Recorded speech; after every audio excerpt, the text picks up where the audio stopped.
Baby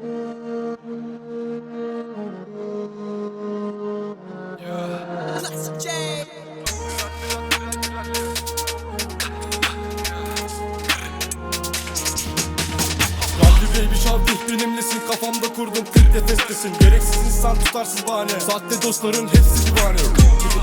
Çektim duman, inandım yaptım, yok durmam tabii ki değilim.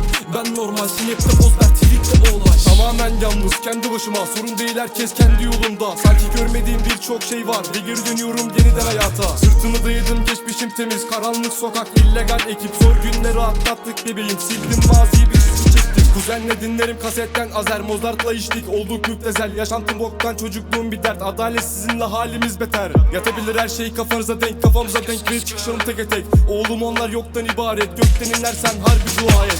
Kültürümde yok bir adalet, sokaklar kan ve de ölülere davet. Yaşantımız morgdan ibaret, geceleri korkunç ve de lanet. Bunuluyorum herkesten, haber oldum millete zevkimden. Pay biçerim sevginden ve de mahrum kaldım sevginden. Zevkinden, zihninden, ilk kurşun ilk kez ritminden. Resmi olmayan işlerden, bulaştığım o pislik şeylerden. İğreniyorum her şeyden, kafamda bitirdiğim o sevginden. Yeniden dirildim bu hayata, çıktım ve de geldim yanına. Ralli ralli ralli ralli baby, illegal sokaklarda gezinti. Ralli ralli ralli ralli baby, yanımda var şokardan bir şavdi. Ralli baby şavdi benimlesin, kafamda kurdum tek nefestesin. Gereksiz insan, tutarsız bahane, sahte dostların hepsi divane. Çektim duman, inandım yaptım, yok durmam tabii ki değilim. Ben normal, snap'te poz ver, tweet'te olay. Geriye dönemem, kader beni seçer, karanlık sokaklarda öde bedel.